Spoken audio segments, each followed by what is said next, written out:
మహారాష్ట్రలోని బీడ్ గ్రామానికి చెందిన దాదా సాహెబ్ భగత్ 1994లో పేద కుటుంబంలో జన్మించాడు.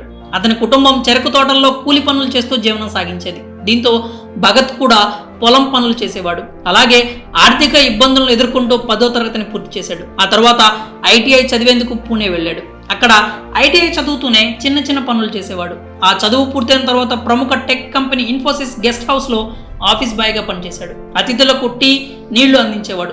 భగత్ 9000కు ఈ ఉద్యోగంలో చేరాడు. అయితే జీవితంలో ఏదైనా సాధించాలని తన ఆలోచనను మాత్రం వదులుకోలేదు. పగలు ప్యూన్గా పనిచేసిన తర్వాత రాత్రిపూట యానిమేషన్ నేర్చుకునేందుకు శిక్షణా కేంద్రానికి వెళ్ళేవాడు. అలా యానిమేషన్ కోర్స్ పూర్తి చేసి ముంబైలోని ఓ యానిమేషన్ కంపెనీలో జాబ్ తెచ్చుకున్నాడు. ఆ తర్వాత హైదరాబాద్లో ఉద్యోగం వచ్చింది. అక్కడ ఉద్యోగంతో పాటు C++, పైథాన్లో కోర్సు చేశాడు. డిజైన్, గ్రాఫిక్స్ కంపెనీలో పనిచేస్తున్నప్పుడు టెంప్లెట్ల లైబ్రరీలో పనిచేయడం గొప్ప అవకాశం అని గుర్తించాడు. అతను ఆన్లైన్లో డిజైన్ టెంప్లెట్లను అమ్మడం ప్రారంభించాడు.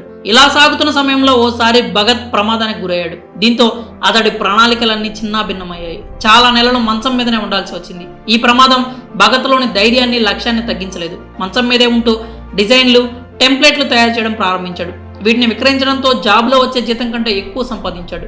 ఇక 2015లో నింత్ మోషన్ అనే స్టార్టప్ని భగత్ ప్రారంభించాడు. అతి తక్కువ వ్యవధిలోనే 6000 మంది కస్టమర్లు అతని కంపెనీలో చేరారు.